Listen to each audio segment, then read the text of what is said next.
Assalamualaikum warahmatullahi wabarakatuh. Selamat pagi anak-anak. Mari kita buka pertemuan kali ini dengan bacaan Bismillah bersama-sama. Bismillahirrahmanirrahim. Kali ini kita memasuki bab 2, yaitu keanekaragaman hayati. Apa itu hayati? Hayati itu hidup. Berarti keanekaragaman hayati ya keanekaragaman makhluk hidup. Kalau ada yang namanya ibu guru kita Bu Nurul Hayati, berarti kalau Nurul itu cahaya, hayati kehidupan, berarti arti Nurul Hayati cahaya kehidupan.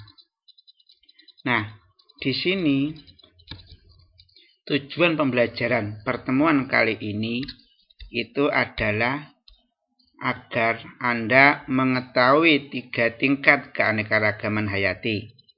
Ada keanekaragaman gen, ada keanekaragaman jenis, ada keanekaragaman ekosistem. Itu tujuan pembelajaran kali ini. Nah, seperti yang sudah kita ketahui, di dunia itu negara-negara dunia itu kalau ditanya iklimnya, ada yang iklimnya dingin, ada yang iklimnya sedang, ada yang iklimnya subtropis, ada yang iklimnya tropis, lalu ada tropis sedang. Nah, di Indonesia yang dilalui oleh garis khatulistiwa ini Indonesia ini dilalui garis khatulistiwa, berarti dilalui oleh sinar matahari tepat di atas kita. Kita cukup mendapat sinar matahari. Karena iklimnya tropis, maka banyak tumbuhan hewan di negeri kita. Negara kita itu tingkat keanekaragaman hayatinya adalah kedua setelah Amerika, Brasil. Ya, di Brasil ada sungai Amazon, ada hutan yang lebat di dunia. Di Indonesia itu hutannya juga lebat karena daerahnya subur, bahkan tongkat kayu ditanam jadi tanaman saking suburnya. Itu yang pernah diungkapkan oleh Kosplus. Sehingga hutan di Indonesia itu dapat dikatakan sebagai paru-parunya dunia. Kalau hutan di Indonesia terbakar, maka berpengaruh pada lingkungan udara di dunia. Itu sehingga tingkat keanekaragaman makhluk hidupnya kita paling tinggi, kedua setelah Brasil di benua Amerika. Nah, di sini anak-anak, saya bahwa makhluk hidup di dunia ini beraneka ragam. Contohnya mangga, pelem. Nama spesiesnya Mangifera indisa. Mangga itu banyak. Ada mangga golek, ada mangga mana lagi, ada mangga podang, ada mangga apel. Nah, itu masih dalam satu spesies tapi varietas. Apa itu spesies? Nah, ini tingkatan klasifikasi makhluk hidup itu terdiri dari beberapa tingkat. Pertama, kingdom. Di dunia ini ada 6 kingdom. Contohnya kingdom tumbuhan, lantai, kingdom hewan, manusia termasuk hewan. Kingdom itu terdiri dari beberapa divisio kalau tumbuhan, kalau hewan filum. Divisio terdiri dari beberapa kelas. Kelas terdiri beberapa ordo. Ordo beberapa famili, famili beberapa genus, genus beberapa spesies. Nah, misalnya ini. Mangga itu termasuk kingdom plantae. Tapi kalau manusia kingdomnya bukan plantae atau tumbuhan, tapi animalia, hewan. Kingdom plantae itu kalau mangga termasuk subdivisinya spermatopita, tumbuhan yang berbiji. mangga ada bijinya. Kalau manusia subfilmnya vertebrata, tumbuhan makhluk hidup yang tulang belakang. Kelasnya adalah Magnalopsida. Bijinya kalau kita lihat bisa dibelah jadi 2 kalau mangga. Kalau manusia kelasnya Mamalia. Hewan yang menyusui anaknya. Ya, kalau manusia sang ibu menyusui anaknya karena punya glandula mamae, kelenjar susu. Mangga ordonya Sapindales. Kalau manusia ordonya Primata. Primata itu adalah hewan yang jarinya 5. Famili dari mangga Anarcardiaceae. Kalau pada manusia familinya Hominidae. Genusnya kalau mangga Mangifera. Kalau pada manusia genusnya adalah Homo. Spesiesnya mangga itu Mangifera indica. Kalau manusia spesiesnya Homo sapien. Nah, mangga itu terdiri beberapa varietas. Nah, mangga golek, mangga mana lagi, mangga podang, mangga apel. Nah, di sini misalnya pada manusia, ini sama-sama manusia, sama-sama kingdom hewan, tingkatan klasifikasi manusia dan monyet. Maaf, ini orang hutan. Maaf, saya tulis dulu ya. Maaf, keliru. Ini orang hutan.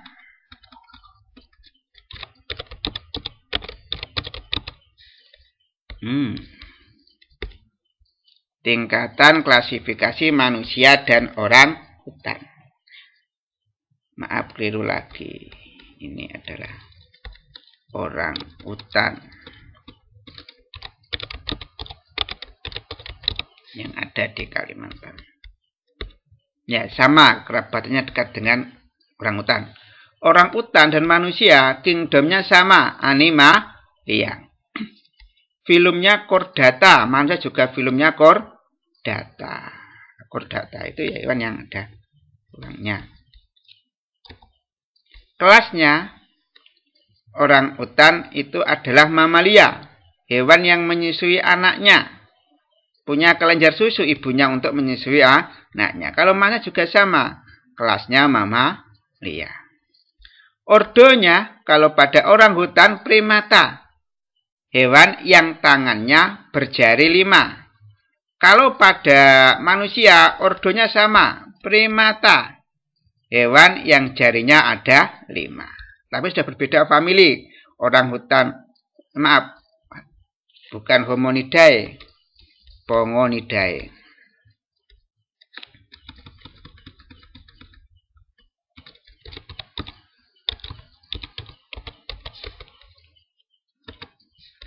Pada giliran. Kalau pada orang hutan familinya Pongonidae. Kalau pada manusia familinya Hominidae. Sudah berbeda famili. Genusnya pada orang hutan Pongo, kalau pada manusia genusnya Homo. Orang hutan spesiesnya Pongo pygmaeus, kalau pada manusia spesiesnya Homo sapien. Ini walaupun ini sudah berbeda varietas, berbeda ras. Kulit putih. Nah, yang ini, kulit pirang ini adalah ras Caucasoid, kulit putih. Nah, ini Mongoloid, ini juga Mongoloid. Ini ras Africanoid, Negroid, berbeda ras. Tapi masih satu spesies Homo sapien, seperti mangga tadi. Masih satu spesies Mangifera indica. Mulai mungkin sudah paham ya antara spesies, genus, famili, ordo, kelas. Selanjutnya, apa sih penyebab keanekaragaman hayati? Pertama adalah faktor genetik, yang kedua faktor luar atau lingkungan. Faktor genetik itu adalah faktor gen yang ada dalam tubuh manusia, di mana itu akan menentukan sifat-sifat yang ada dalam keturunannya. Kalau faktor genetik pengaruhnya relatif stabil terhadap morfologi bentuk luar fenotip organisme. Fenotip itu ciri yang tampak. Ini misalnya, gen itu tidak bisa berubah. Ini Presiden Amerika, Barack Obama. Presiden pertama kulit hitam. Kulitnya kan tidak terlalu putih, tapi juga tidak terlalu hitam. Mengapa? Ayahnya kulit hitam, ibunya kulit putih. Ini benar ini. Nah, di sini ini tidak bisa berubah, stabil, tidak bisa berubah. Tapi kalau faktor luar, lingkungan relatif labil, mudah berubah. Pengaruhnya terhadap morfologi bentuk luar fenotip organisme. Orang yang sering bekerja di luar, di lapangan, di bawah terik matahari, maka kulitnya cenderung menghitam. Tapi kalau nanti kerja lagi di kantor, di ruang ber-AC, maka kembali kulitnya agak putih. Ini relatif labil, mudah berubah. Kan stabil, tidak bisa berubah. Kalau ayah Anda kulit hitam, ibu Anda kulit hitam, maka kalian pasti kulitnya hitam. Dan sulit untuk kembali menjadi kulit putih. Kecuali kalau operasi plastik. Dulu ada penyanyi namanya Michael Jackson, kulit hitam, operasi, akhirnya kulitnya menjadi putih. Nah, tadi tujuan pembelajaran kita membahas 3 tingkat keanekaragaman hayati. Ada 3 tingkat keanekaragaman hayati. Pertama, keanekaragaman gen. Kedua, keanekaragaman jenis. Ketiga, keanekaragaman ekosistem. Akan saya jelaskan satu persatu apa itu keanekaragaman gen, keanekaragaman jenis, dan keanekaragaman ekosistem. 3 tingkat keanekaragaman hayati. Yang pertama, keanekaragaman gen. Apa itu gen? Gen adalah unit terkecil yang terdapat dalam kromosom yang berfungsi untuk mengendalikan sifat keturunan makhluk hidup. Dalam tubuh kita itu disebut sel. Di dalam sel, nah itu, dalam inti sel ini, ada yang namanya kromosom. Dalam kromosom ada DNA. Ini yang menentukan sifat-sifat keturunan yang akan kita turunkan pada anak kita. Kita punya gen kulitnya putih, ya anak kita putih. Kita punya gen hitam, anak kita ya kulitnya hitam. Kecuali kalau campuran, seperti tadi Barack Obama. Ayahnya kulit hitam, ibunya kulit putih. Sehingga Barack Obama dikatakan putih, tidak terlalu putih. Dikatakan hitam, tidak terlalu hitam. Perbedaan gen antara manusia itu mengakibatkan perbedaan fenotip sifat yang tampak dan genotip sifat yang tidak tampak pada anak keturunannya. Apa itu pengertian keanekaragaman gen?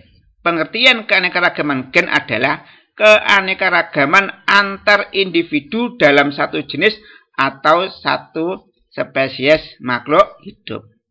Contoh keanekaragaman gen pada ayam yang berbeda sifat dari warna bulu dan bentuk pialnya.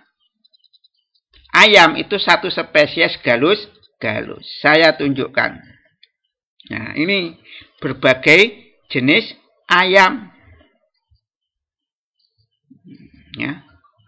Ada ayam daging, ayam kampung, ayam Arab. Spesiesnya sama, galus. Nah, kita lihat. Ayam itu dari kerajaan atau kingdom Animalia, hewan. Filumnya chordata, sama seperti manusia dan orang hutan. Kelasnya kalau manusia mamalia, hewan menyusui anaknya. Kalau ayam kelasnya adalah Aves.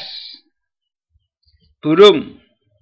Punya sayap, punya paruh, punya 2 kaki. Ordonya Galliformes. Familinya adalah Phasianidae. Genusnya Gallus, spesiesnya Gallus. Nah, ini masih dalam satu spesies antara ayam kampung, ayam kampung, ayam pedaging, dan ayam Arab. Pialnya sudah berbeda, warna bulunya berbeda, pialnya juga berbeda. Tidak punya pial ini. Paruhnya juga, paruhnya sama, biasanya warna bulunya. Paronya juga mungkin sedikit berbeda. Pialnya juga berbeda. Dalam dikatakan satu spesies bisa dikawinkan. Karena jumlah kromosomnya sama. Bagaimana kawin silang ayam kampung karo ayam pedaging. Anaknya kaya apa? Seperti itu. Ayam Arab dikawinkan ayam kampung. Anaknya kayak apa? Masih bisa dikawinkan. Kalau dikatakan masih dalam satu spesies. Tapi jangan mengawinkan misalnya ini. Orangutan sama manusia tidak dalam satu spesies. Orangutan spesiesnya Homo pygmaeus. Manusia spesiesnya adalah Homo sapiens. Lalu keanekaragaman hayati yang kedua adalah keanekaragaman tingkat jenis. Apa itu keanekaragaman tingkat jenis? Keanekaragaman atau variasi yang terdapat antar individu, antar spesies dalam genus dan famili yang sama. Keanekaragaman tingkat jenis itu lebih mudah diamati daripada keanekaragaman tingkat gen. Contohnya, keanekaragaman tingkat jenis antara tumbuhan sukun dan nangka. Tumbuhan sukun dan nangka itu dalam satu genus yang sama, yaitu Anthorcorpus, tapi berbeda spesies. Nah, ini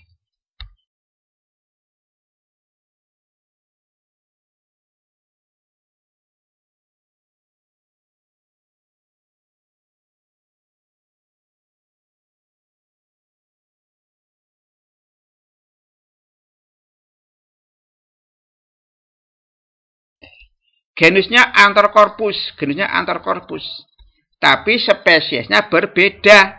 Spesiesnya Anthorcorpus communis kalau nangka, kalau ini sukun spesiesnya Anthorcorpus communis, kalau nangka spesiesnya Anthorcorpus heteropilus, sudah berbeda spesies, tapi masih dalam satu genus. Begitu pun juga contoh harimau dengan singa, itu termasuk keanekaragaman tingkat jenis. Berbeda spesies, tapi masih dalam satu genus Panthera. Maaf. Harimau, kerajaannya, kingdomnya adalah Animalia. Singa, Animalia. Filumnya Chordata, sama harimau. Singa, filumnya Chordata. Harimau kelasnya Mamalia, itu hewan yang ibunya menyusui anaknya. Singa juga ibunya menyusui anaknya. Ini berbeda kalau dengan manusia. Kalau harimau ordonya karnivora, pemakan daging. Singa ordonya karnivora, juga pemakan daging. Famili juga sama harimau, Felidae. Singa Felidae familinya. Harimau macam ya ini ya, genusnya Panthera, sama, singa genusnya Panthera, tapi berbeda spesies. Harimau spesiesnya Panthera tigris, singa spesiesnya Panthera leo. Tidak bisa dikawinkan karena harimau dan singa nggak bisa dikawinkan karena jumlah kromosomnya tidak sama. Nah, tingkat keanekaragaman hayati yang ketiga adalah keanekaragaman tingkat ekosistem.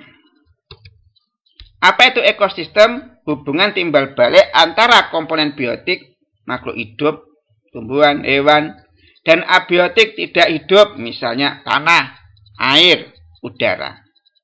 Maaf, setiap ekosistem memiliki ciri lingkungan fisik, lingkungan zat kimia, tipe tumbuhan dan hewan yang berbeda. Padang rumput, di sini suhunya, udaranya, jenis tumbuhan hewannya nggak sama dengan di daerah ekosistem air. Laut misalnya. Tanahnya nggak sama, hewan tumbuhannya juga tidak sama. Nah, di sini keanekaragaman tingkat ekosistem, ini saya jelaskan. Perbedaan letak geografis, letak posisi kita di bumi. Ya, misalnya kalau di Indonesia itu kalau letak geografisnya kan 6 derajat lintang utara, 11 derajat lintang selatan. Ya, lain dengan yang aja Jepang, mungkin 2-3 derajat lintang utara sampai 40 derajat lintang utara. Itu namanya sudah berbeda geografis. Perbedaan letak geografis menyebabkan perbedaan iklim. Nah, ada iklim tropis, iklim subtropis, iklim sedang, iklim dingin. Nah, iklim itu kalau berbeda iklim, maka suhunya udara berbeda. Curah hujannya berbeda. Intensitas dan lama penyerahan cahaya matahari berbeda. Akan menyebabkan perbedaan flora itu hewan, flora itu tumbuhan dan fauna itu hewan. Negara di daerah tropis, contohnya Indonesia, maka lingkungannya tidak sama dengan daerah negeri Jepang, Cina, yang berada di daerah iklim sedang dan iklim subtropis. Hewan tumbuhannya di Jepang dan Indonesia berbeda. Sekali lagi, perbedaan letak geografis menyebabkan perbedaan iklim, menyebabkan perbedaan temperatur, curah hujan, intensitas, lama penyerahan cahaya matahari, akan menyebabkan perbedaan flora, tumbuhan dan fauna, hewan. Nah, contoh keanekaragaman ekosistem ada ekosistem kebun, ekosistem sawah. Ekosistem kebun pun juga tumbuh-tumbuhannya juga nggak sama dengan ekosistem sawah. Kalau kebun biasanya yang ditanam ada jeruk nipis, ada jeruk bali, jeruk purut. Jeruk nipis, jeruk bali, jeruk purut termasuk keanekaragaman apa? Termasuk keanekaragaman jenis. Karena apa? Spesiesnya berbeda. Jeruk nipis Citrus aurantifolia, jeruk bali Citrus makema, jeruk purut Citrus hystrix. Berbeda spesies, tapi masih dalam satu genus, genusnya Citrus. Ekosistem sawah, ada padi rojo lili, padi iar, padi sedani. Itu spesiesnya Oryza sativa. Itu termasuk keanekaragaman tingkat gen, karena masih dalam satu spesies. Nah, di sini penutup ada istilah manjada wajada. Barang siapa yang bersungguh-sungguh, ia akan dapat. Barang siapa yang tidak bersungguh-sungguh, dia tidak akan dapat. Ya, ingat, usaha tidak membohongi hasil. Yakin usaha sampai. Billahi taufiq wal hidayah. Wassalamualaikum warahmatullahi wabarakatuh.